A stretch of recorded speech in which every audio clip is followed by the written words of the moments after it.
When I escaped religion and embraced atheism, I learned that I now have courage and emotional intelligence. Growing up in high control fundamentalist religions,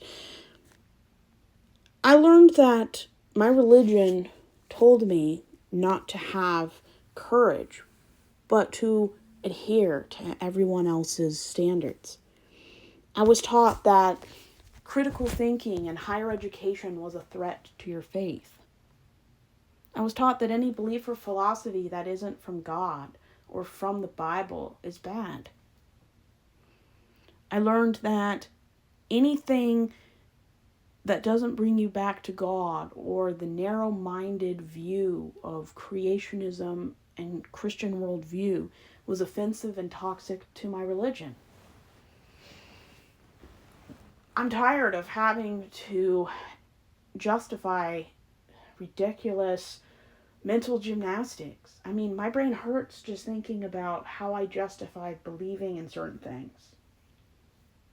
And now that I'm an atheist, I don't have to justify things like genocide anymore because they're awful. I don't care if your God told you to do it. I don't care if your white, narcissistic, power-hungry president says it. Genocide is not acceptable. I have the emotional intelligence, critical thinking, education, and interest in learning about how the world works. And I'm not going to limit my possibilities and interest because of a book that was written by elite, privileged misogynists. Just not going to do it. Our world would be 1,000 years ahead of its time if religion of any form, especially organized white man religion, had never come to pass. If the Romans, the Emperor Constantine, and the 300s had not become a public Christian, Christianity wouldn't be a major world religion. If certain famous leaders in Asia and the Middle East had not become Muslims, Islam would not be a world religion. It would have been something similar to Taoism or Hinduism, where they're not major world religions. And as long as we allow government to be ruled by the supercilious religious groups of people, we're in trouble. But I have the emotional intelligence and critical thinking that is vital to recognizing BS from possible.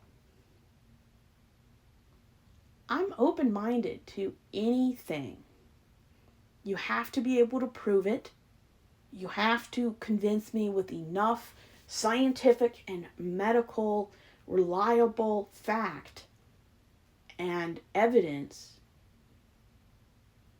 to make me take it seriously. Christianity and religion I cannot take seriously because of the mythology involved. And I don't like religion because of what it does to marginalized groups and scapegoats. If there was no religion, people would be more likely to unite and care about each other, take care of the sick, the hungry, the stranger. Racism and sexism and homophobia, transphobia, and everything in between has always been supported by major religions. That's why we need to do a little less with religion and a little bit more compassion.